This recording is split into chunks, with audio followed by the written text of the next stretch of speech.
This is Steve Zeltzer with Workweek, and we have covered many issues of union democracy, membership control within the labor movement, and also within many unions, including the SEIU. And joining us today is Richard Lewis Brown.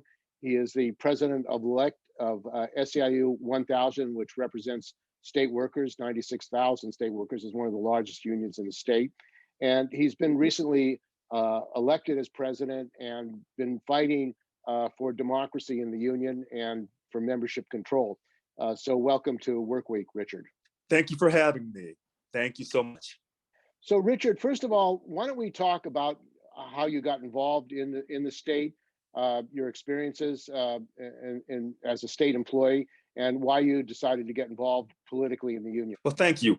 I got hired by the state on June 8th, 2009. And one of the people who was hired and I went to training class with, she asked me to go to a union meeting, and they had some free food. And so we went to the union meeting, and I asked the question to the incumbent president right now, Yvonne Walker, about going on strike. And she said that we couldn't go on strike. And I said, well, if you can't go on strike, you don't have a union. And so about a year later, in 2010, I became a job steward.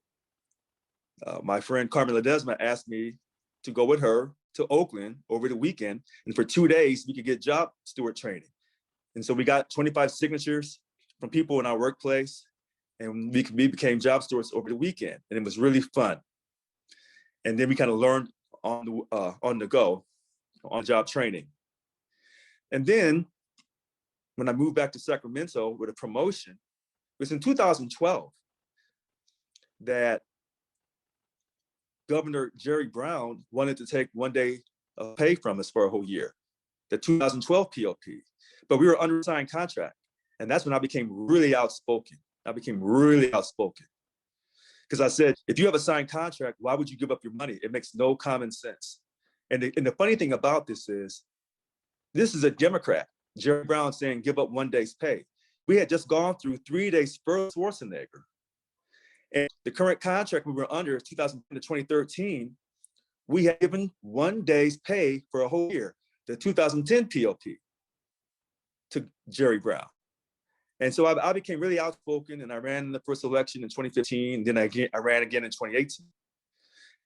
To be very brief, if you have a union, you have a signed contract, you should never give up your money, never, ever.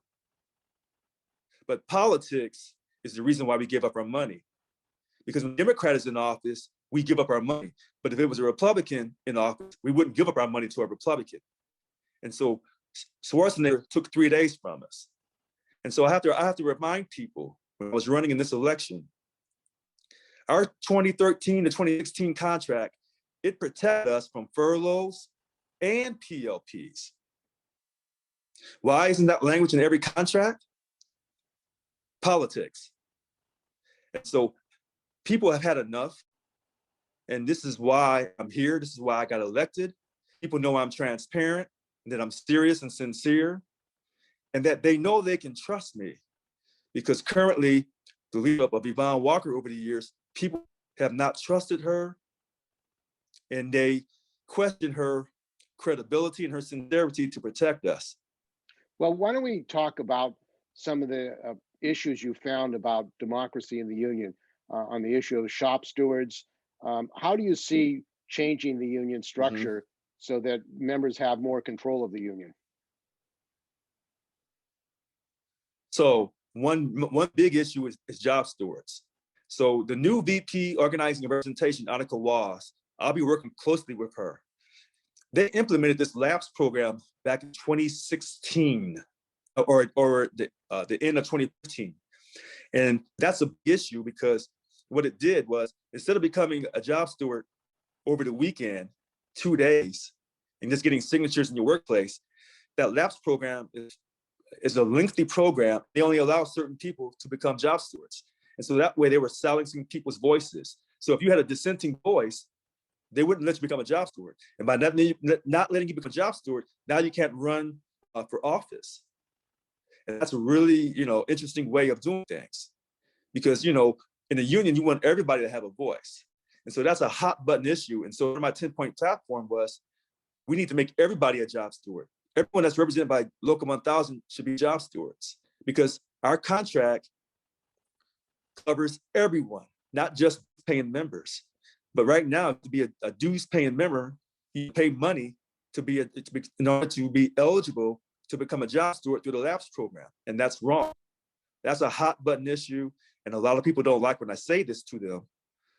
But see, this is how politics plays such a huge role. They want to, again, silence people's voices that don't agree with their own. And so I got an emergency message last night. Someone forwarded it to me because they said, Richard, you have to keep talking. Even though you're going to be soon sworn in, you have to keep talking, because our Local 1000 president right now, she is doing everything she can to silence my voice. So first it was the police on the 25th. Maybe you can talk about that, because the fact that the police, and maybe talk about this incident, So the fact that police would, the police were called to your house. What was that all about? Yeah. Yes. So you talk about an issue. Because I want to make everybody job stewards, they are freaking out,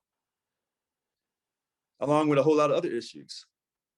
And that's why the police were called to my house 5 o'clock in the morning on May 25th, after they announced on May 24th I had the election. Okay. And so, right now, the atmosphere in America, police and Black men, we have an interesting history. The Sacramento Police Department, their officers treated me with the utmost respect, and everything went fine. They came in the house, they searched. There was no woman screaming in my house. I still have to get that 911 dispatch call because there's no police, because nothing was done. But anyway, make a long story short, that was the first retaliation move. And now last night, they're making their second retaliation move. I've been on record. Once I'm elected Local 1000 president, these politicians don't have anything coming from Local 1000, starting with Gavin Newsom. He's on his own. We are not coming to help him. The person that took 2 days of pay from us, and he wanted to take 4 days total. 2 days this fiscal period, and then 2 days for the next upcoming fiscal period. But he stopped because of the recall. Now, last night, I get an emergency email.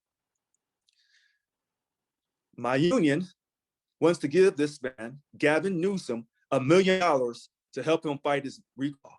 And so next Wednesday evening at 6 p.m., make sure I have this right here, 6 p.m., they want to have an emergency board meeting with the DLC presidents and bunk chairs and 4 statewide officers to authorize to give Gavin Newsom $1 million. They're going to give it to the SEIU State Council, and then they'll use that money to help him fight his recall. You realize Local 1000 is not just composed of Democrats. We have Republicans, we have Libertarians, we have Green Party, we have people who don't belong to no party, we have independents.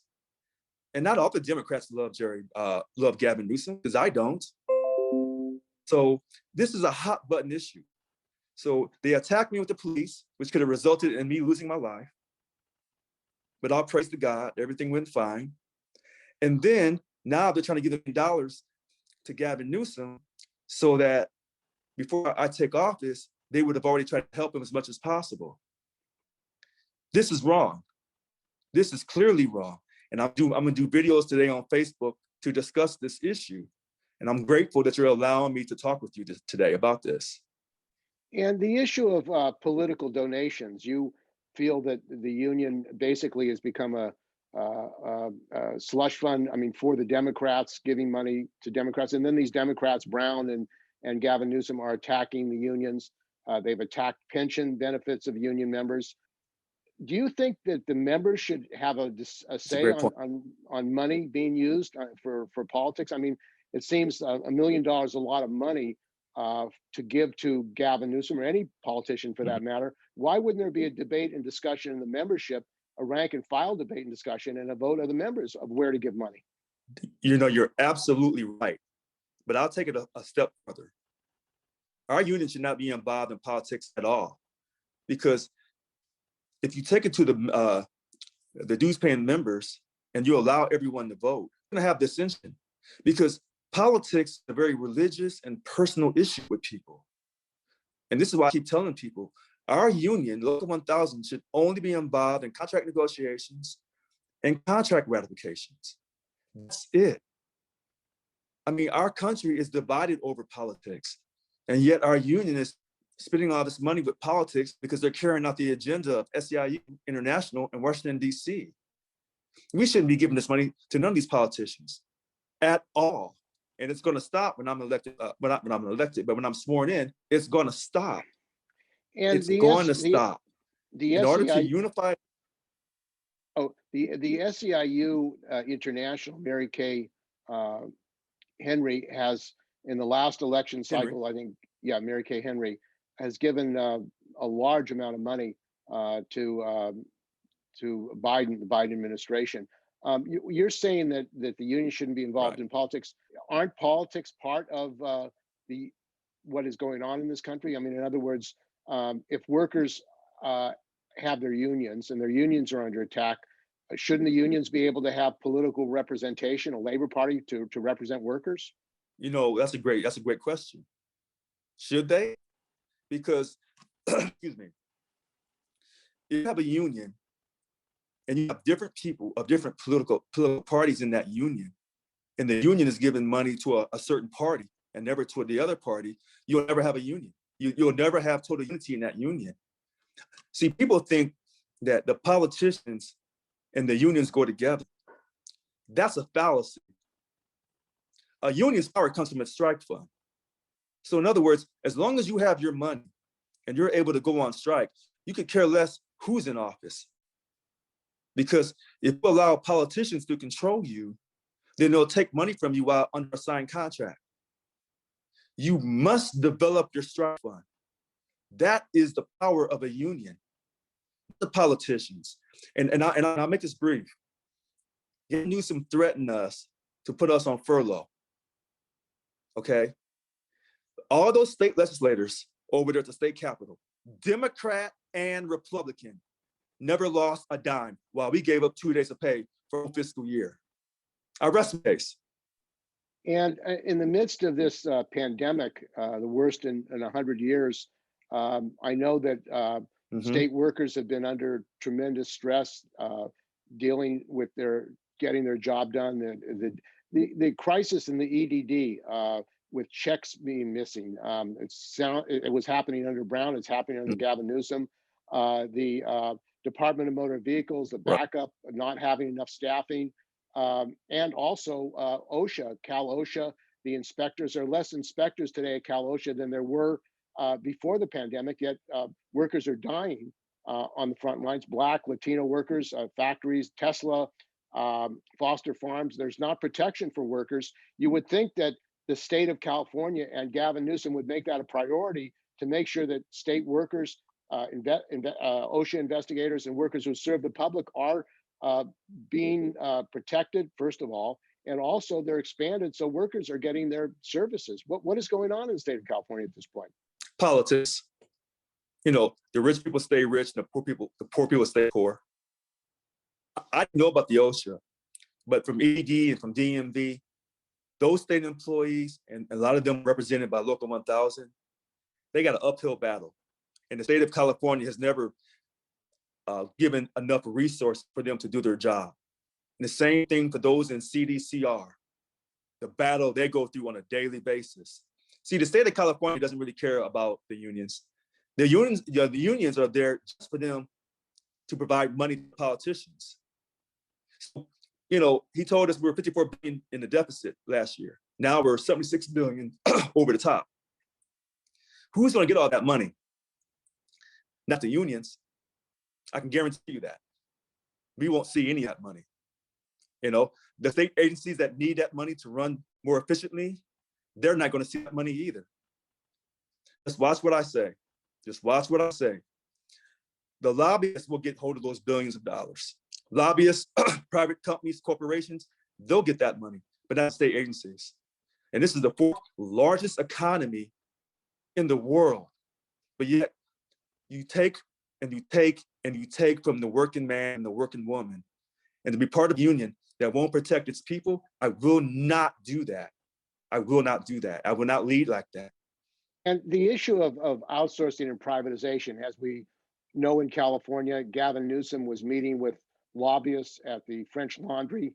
They paid his $15,000 wine tab, liquor tab, and $500 plate dinners. These lobbyists apparently are have a grip on the state of California. He's outsourced the distribution of the vaccine to Blue Shield, to private companies, for-profit companies. He's not really funding public health, which is critical in this period. What is your view towards privatization and outsourcing of public jobs? Do you think that that's a systemic problem that needs to be confronted by workers and unions? Absolutely. You know, there's so many jobs that LTHW1000 can do. Because of politics, you know, Gavin's going to take care of his friends. Because, you know, Gavin's a rich kid. He grew up on third base. He was born on third base. And so, you know, with this pandemic and him outsourcing to his friends and family relatives and all of that, if you don't stop politicians in their tracks by going on strike, by holding them accountable, quote, nothing will ever change. And this is why they're so frightened by a person like me that gets elected. Yes, LTHW1000 is going to address these issues about the outsourcing. And I've been hearing about for years, about there's jobs that we can do that these private contractors do, and they make a way higher amount of money. And they're wrong.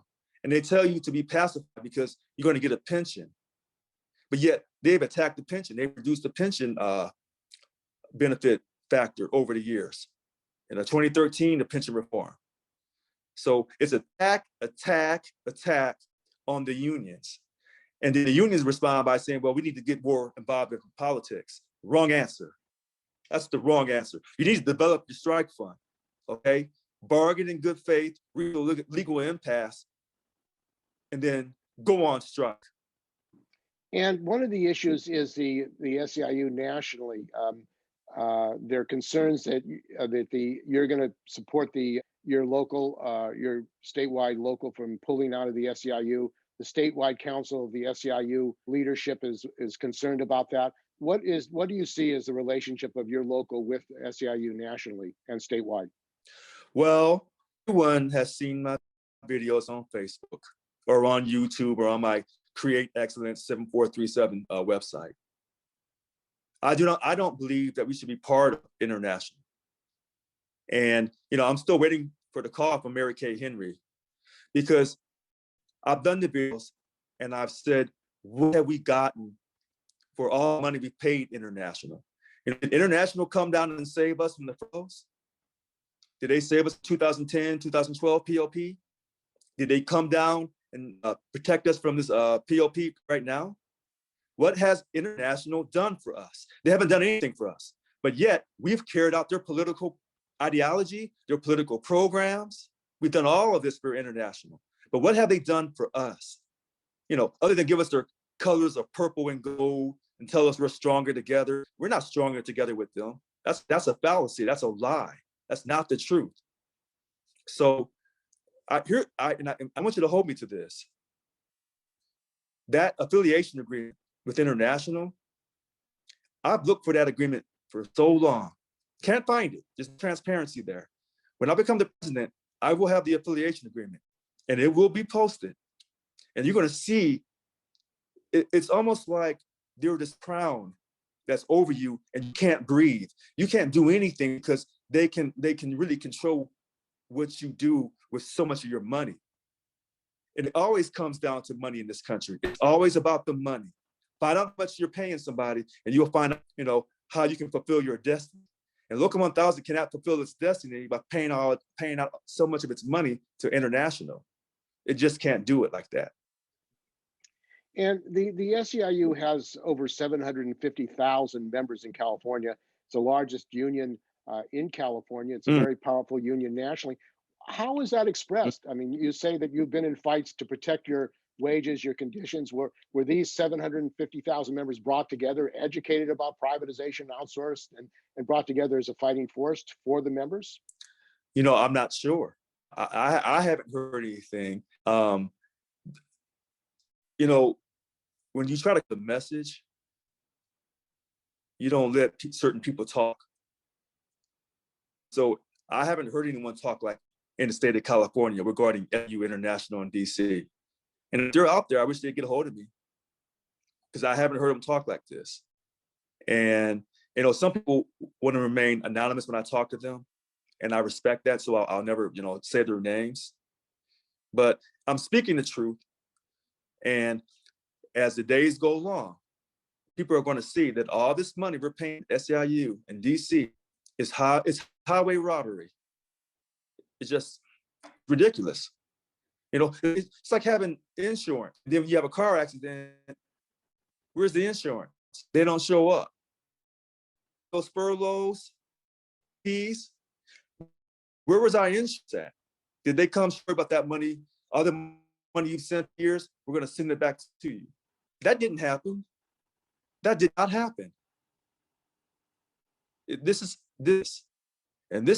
why so many people in Local 1000 who will not vote, or they will not become members and vote, because you have to pay to vote in our union, and that's all. And what do you think the ramifications of your struggle and your victory of changing the union and bringing about more democracy is going to have in California and nationally?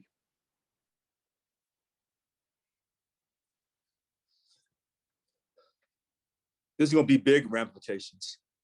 You know, when I went into this years ago, I knew I was the right person because I can be trusted when it comes to money. But I also knew that I may end up dying because of it. And people, you know, people thought, oh, Richard, you know, don't say that. But no, I do say that. I do realize that my life could be taken from me. But at this point in my life, if I die tomorrow, but I was protecting people and I did what I said I was going to do to them, to help their spouses, help their children, to make sure that they have guaranteed wages, and not no livable wage, but a substantial wage, because you're in a union, and I'm able to help put their kids through college. If I have to die for that, then I've done my job.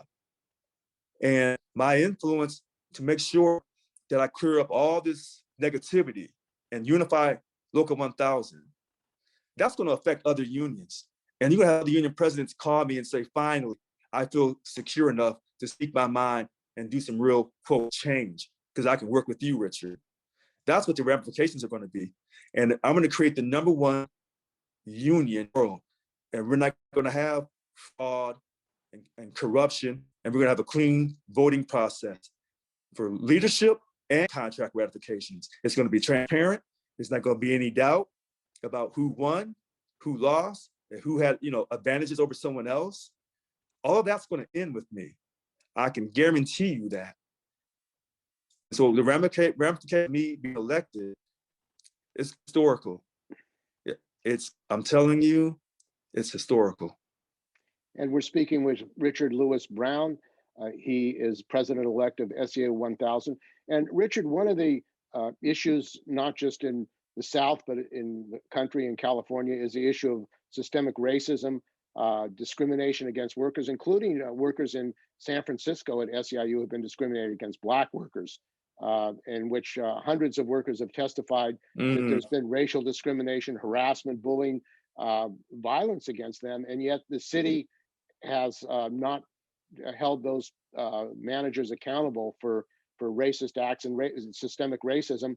There have also been hanging noose incidents against workers, SEIU workers in Oakland. Do you feel that the labor movement has a responsibility to start really educating people against racism, white supremacy, and also to organize in the labor movement against the kind of xenophobic and racist attacks against Asians and others? It seems like there's a massive escalation, and the unions are MIA as far as organizing and educating people about these issues. Well, you know, that's a deep question, because that's really social justice. And when we started this conversation, I said that the unions should only be involved in contract ratifications and job representation. Now, if that job representation involves racial discrimination, then yes, Local 1000 will be involved in that. And so That's why it's so important when you write these contracts, you write strong contracts. And right now with Local 1000, our contract is not very strong. And the part about the dignity, because to me, when you talk about race and racial discrimination, to me, that's dignity. And in our contract, unbelievably, Cal HR is the final decision maker about our dignity. And so that tells you that, that there's not an unequal playing field.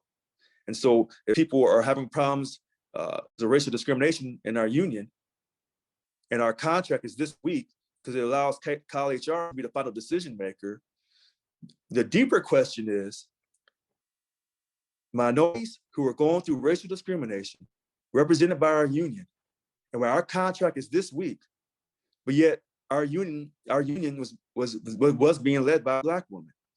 That tells you you have a deeper problem. And I can guarantee you that'll be corrected too. So I can't speak for the others and what they do, but for Local 1000, when it comes to these contract ratifications and job representation, that's the only thing Local 1000 will be involved in. And we will never sign a contract. Our dignity clause will be decided at the final stage by HR. And I can take that actual thing and apply it to all the other matters in our contract. College will no longer be the final decision maker in any part of our contract. This is a 50-50 partnership. And so racism and discrimination, who treat you like that feel they're superior to you. And right now, the way our contract is written, the state of California feels that they're superior to us. So it's funny how things kind of go in a circle. I'm gonna stop that superiority complex, and I'm gonna protect people regardless of what color they are. And one of the issues that I've covered, Workweek has covered, the issue of workplace bullying.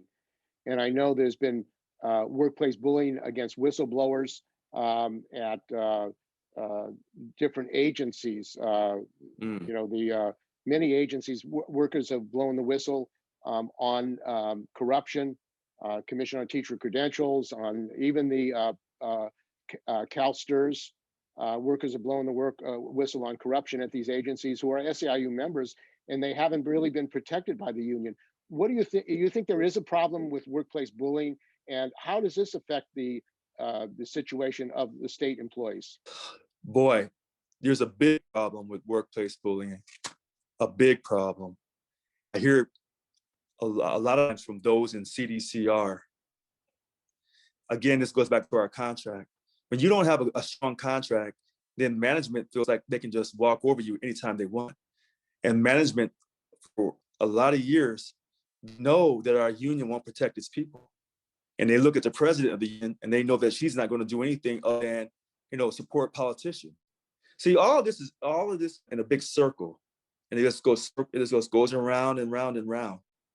And so, yeah, there's a big problem with bullying in the workplace. Management will walk over people because they know Local 1000 will not come in and represent those people. They just know it won't.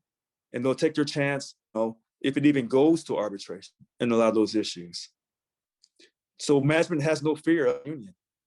And when someone has no fear of you, then they'll walk over you and they'll bully you and they'll racially discriminate against you.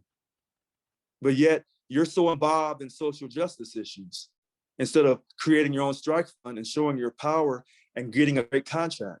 And so people, I say these things and I tell people, the reason why we don't get substantial pay increases and the reason why they bully you is because you're not willing to fight and go on strike. And so when I tell them you're worth 20% pay increase, and they say, I can't believe I'm worth that much. You are worth 21% and probably a lot. But management oftentimes, and not all managers, but oftentimes managers just walk over our people because we don't have a strike fund in our union, which means we don't have a union. We have Local 1000 is, until I take over, is a social organization that sponsors the Democratic Party through SEIU International. That's what we are. And that's why management does what it does, because we're not a union, we're just a social organization. You can do what you want to do to these people. That's going to stop. That's going to stop.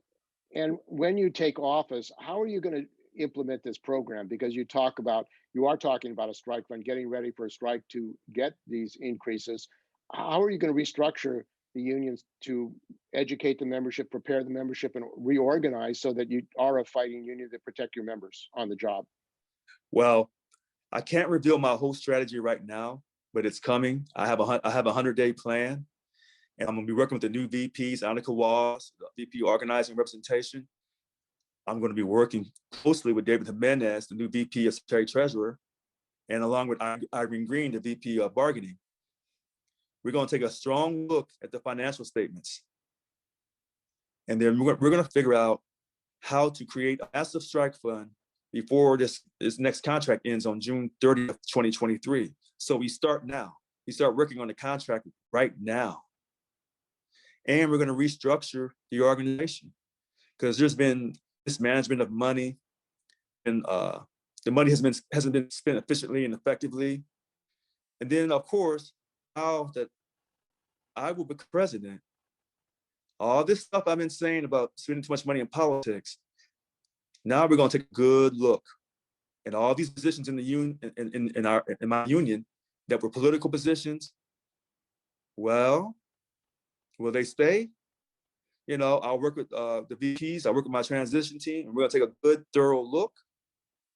But my gut tells me, you know, there's going to be a lot of different things are going to get moved around, and our money's going to be spent more efficiently and effectively, but it won't be spent on politics. So that's going to clear us up. That's going to clear up a lot. So you're saying, though, that one of the first things you're doing is to oppose this $1 million to Gavin Newsom's campaign to stop his recall.